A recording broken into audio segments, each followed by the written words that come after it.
Wonderful. Guyana Tapestry, greetings, greetings. This is Chico, and we are in Kissimmee, Florida, here with Mr. Andy King. Mr. King is a Guyanese, and he is the president of the Caribbean Floridian Association here in Kissimmee, Florida.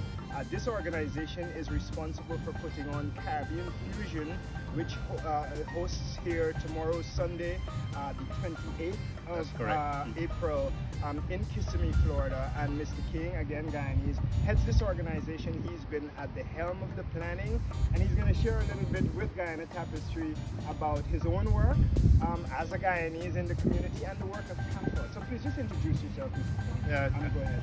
Grateful, Helen, for the opportunity to talk to folks about the wonderful things we're doing here, keeping the culture alive, and from a Guyanese identity. It's great to participate in the wider diaspora of Caribbean nations here in Central Florida. And so we've been doing Caribbean Fusion Festival for about 30 years now. And it's become the signature event for the city of Kissimmee. And we want to continue in the same flavor of bringing music, food, art, culture, dance to the Lakefront Park in Kissimmee here tomorrow. And folks ought to come out and see the highlights, not only from Guyana's point of view, but from the entire Caribbean American flavor as well. Wonderful. Thank you so much for that bit of context. And so, because KAPPA is the Caribbean Floridian Association, right? And so it's not just Guyana. No, it encompasses the Caribbean islands. So tell us a little bit, you began doing so already, about the event itself and what it does. It attracts people from far and wide. You mentioned that it started about 30 years ago. Were you at the beginning? Tell us a little bit about the beginning of the event itself and how it has grown over time. Yeah.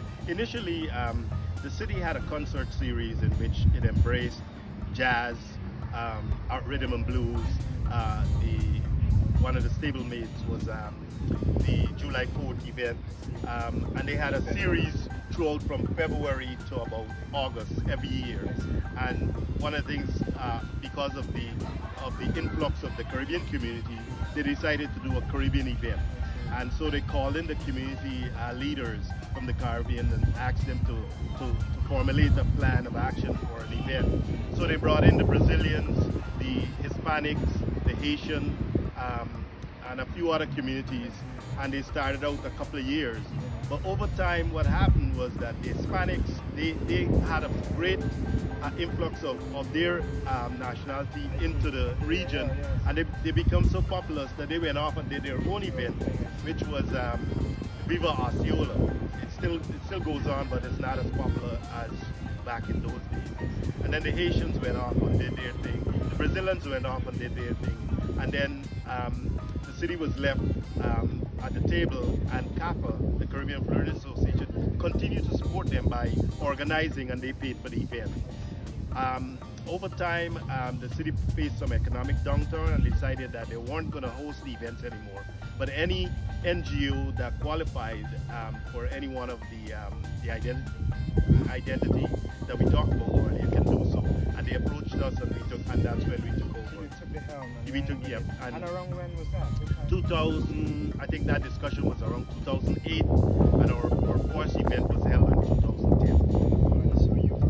And we've continued, and we've grown this now. We started off about 1,500 people, and now I can boast that tomorrow we will see about 10,000 people in the park. And not only that, I remember when we started, we used to get a couple of $100 from the city and its partners.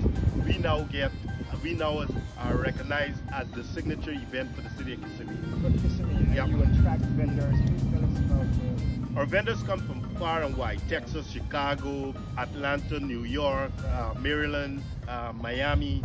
Vendors in all description you have. We'll have about 14 to 15 food vendors here tomorrow.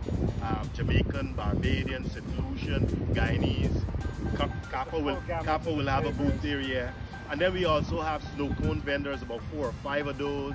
We have other vendors as well, like flag guys.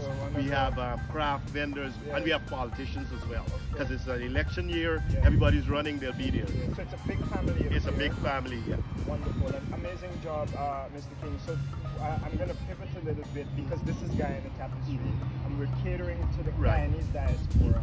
And part of the reason we are seizing this opportunity to talk with Mr. King naturally because he's Guyanese, and he happens to be at the helm of the organization, right?